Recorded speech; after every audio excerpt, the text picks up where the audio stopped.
संघ की स्थापना के बाद डॉक्टर जी स्वयं अत्यंत हालांकि वो डॉक्टर थे, मेडिसिन के प्रैक्टिशनर थे, और किंतु उन्होंने मेडिसिन की प्रैक्टिस नहीं की थी। उस समय महाराष्ट्र मतलब विदर्भ और मध्य भारत में सिर्फ 2 MBBS डॉक्टर उनके अतिरिक्त और थे। तो डॉक्टर जी जो है वो चाहते तो बहुत पैसे कमा सकते थे, जो अन्य नेता थे उन लोगों की तरह व्यवसाय भी करते और नेतागिरी भी करते, किंतु डॉक्टर जी के दिमाग में कुछ और था, एक अलग का। तो डॉक्टर जी ने अपनी जो है वो डॉक्टर की प्रैक्टिस नहीं की, लिहाजा वो अत्यंत विपन्न परिस्थितियों में हमेशा रहे। स्थिति ऐसी भी होती थी कि डॉक्टर जी के घर में कुछ स्वयंसेवक आके बैठक हुई और बैठक में उन्होंने कहा कि भाई चाय पिलाओ, और किंतु घर में चाय पत्ती नहीं। तो उनकी भाभी जो थी वो खबर करती थी कि भाई चाय पत्ती नहीं है, तो फिर जो है वो इस तरीके से केवल पानी से काम चला।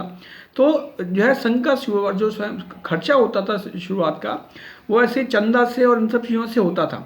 किंतु स्वयंसेवकों ने यह तय किया कि भाई संघ का जो खर्चा है वो चंदा से क्यों चले, क्यों ना इसको हम स्वयं अपने पैसों से चलाएं। तो उसके लिए कैसे हो, तो उसके लिए तय किया गया कि भाई गुरु पूर्णिमा के ऊपर में सभी स्वयंसेवक जो है वो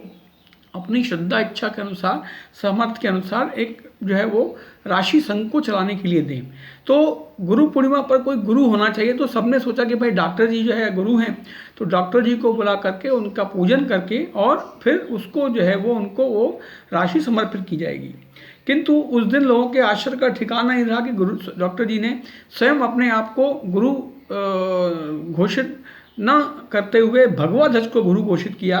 और जब उनसे इसका कारण पूछा गया तो उन्होंने कहा कि भाई व्यक्ति है, वो व्यक्ति में चाहे कितना भी महान हो, कभी न कभी संभवतः स्खलन की संभावना कुछ हो सकती है, किंतु गुरु ऐसा होना चाहिए जिसमें कतई कोई स्खलन न हो, वो हमेशा रहे। और इसी वजह से भगवा ध्वज जो कि हमको प्रेरणा देता रहता है, सदियों से देता चला आ रहा है, सनातन जब से शुरू हुए संस्कृत से रहा, तो यही गुरु के पद पर प्रतिष्ठित होने के योग्य है। इसी से हम जो है वो इसी के नेतृत्व में राम ने, कृष्ण ने, सब ने बड़े बड़े धर्मयुद्ध लड़े, तो ये भी हमारे लिए भी ये भगवत ध्वज ही हमारा गुरु होगा, ऐसा बोल करके डॉक्टर जी ने भगवत ध्वज को गुरु के स्थान के ऊपर में